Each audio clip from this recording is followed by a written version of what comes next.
Hello friends, இந்த shortcut வீடியோவில் உங்களுக்கு தெரியுமா கொஸ்டின் ஒன்று பார்க்க போகிறோம்.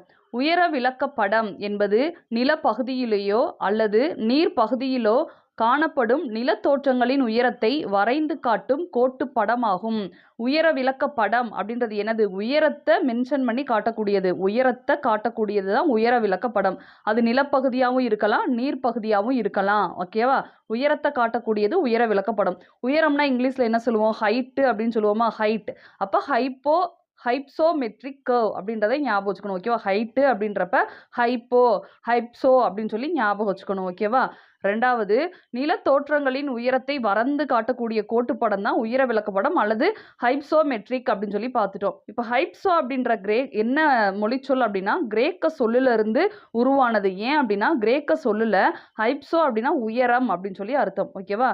இப்போ பாருங்களேன், ஹை எப்படி போடுவோம்? ஹை, ஹா, இதெல்லாம் ஒரே மாதிரி எழுத்தா இருக்கு. ஹா, ஹை. அப்போ ஹைப்போ அப்படின்றது கிரேக்க சொல் அப்படின்ற மாதிரி ஞாபகம் வச்சுக்கணும். ரெண்டே பாயிண்ட் தான். ஹைப்சோமெட்ரிக் கர்வ் ஹைட்டை பற்றி சொல்லக்கூடியது. ஹைப்சோ அப்படின்றது ஹைட்டை பற்றி சொல்லக்கூடியது. எதுக்கு? நீராக இருக்கலாம், நிலமாக இருக்கலாம். இது எந்த மொழி சொல்? ஹை அப்படின்னு வருதா? ஹா வருது. அப்போ கா கிரேக்க சொல் அப்படின்ற மாதிரி ஞாபகம் வச்சுக்கணும். தேங்க்யூ.